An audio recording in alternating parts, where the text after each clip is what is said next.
step inside the archives. To understand our current condition, we must first recognize a structural anomaly.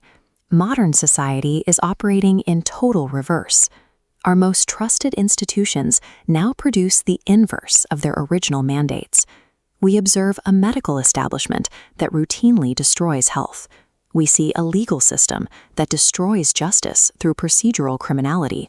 Universities have become centers that destroy knowledge, while the major media serves primarily to destroy information. This institutional decay mirrors a deeper biological mystery identified by psychoanalyst Erich Fromm.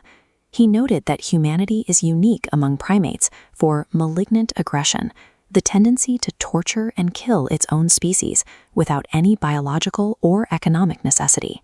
The casualty statistics of the last century confirm that religion and science have both failed to address this pathology. In many cases, these very institutions have been the primary purveyors of the evil they claim to solve. To find the source of this destructiveness, we must bypass these modern edifices and use the ancient divination arts to read the hidden chronology of our species. Pre-Neolithic records suggest that the most primitive humans were not characterized by sadism. They existed in a state of symbiotic connection with the natural world.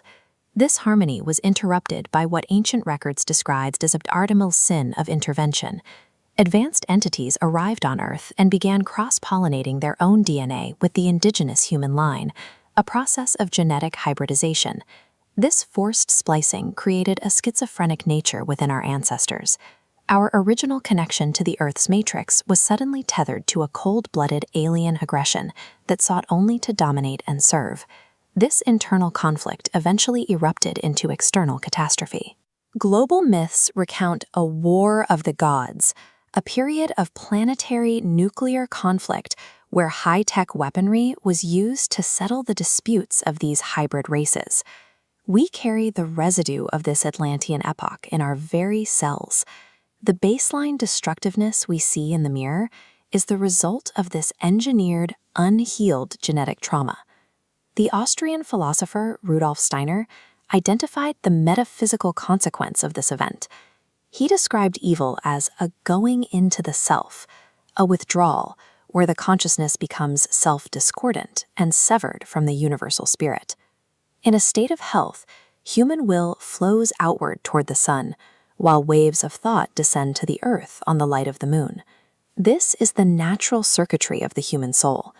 The ancient initiates of the mysteries understood that celestial events act as specific windows into this process. During a solar eclipse, when the physical light is blocked, the unbridled will and dark instincts of humanity flow out into the cosmos unchecked. Conversely, a lunar eclipse acts as a valve for the opposite flow. In the darkness, the human unconscious becomes receptive to dark thoughts radiating from the cosmos, bypassing the conscious mind.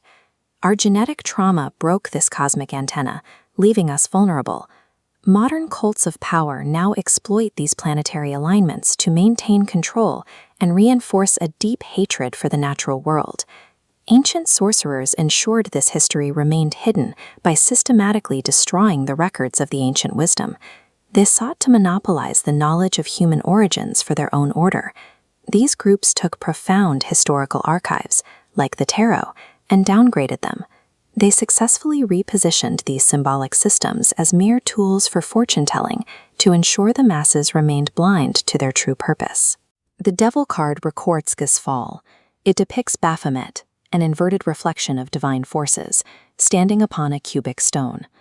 Chained to its base are the animal natures of man, male and female, representing our enslavement to the lower, engineered spheres of consciousness. We find our current state in the Fool. This card represents humanity's march through the physical world, driven by fleshly impulses and completely oblivious to the traumatic events that shaped its psyche. The tarot and astrology are not instruments for predicting the future. They are the primary visual textbooks of our fall from grace, preserved in plain sight by the very habits that keep us from understanding them. Today's controllers rely on our cultural obsession with death and decay to maintain their power. They promote spiritual malnutrition to ensure we never look back at the archives of our own liberation. To break this cycle, we must adopt a different paradigm. Steiner defined evil as an ill-timed good, a necessary phase in the evolution of humanity that allows us to eventually develop true free will. Resisting this darkness with more violence only fuels the malignant aggression we inherited. The archive teaches that evil must be integrated and redeemed through a spiritual current of kindness. We achieve immunity to systemic control by realigning the dimensions of the soul. We move from the chaotic three-dimensional physical will through the two-dimensional plane of feeling until our consciousness condenses into a single focused line of thought. Our initiation concludes here. Deciphering the history of our destructiveness is the first step toward ending it. We are no longer victims of an engineered past. We are now the authors of a human future.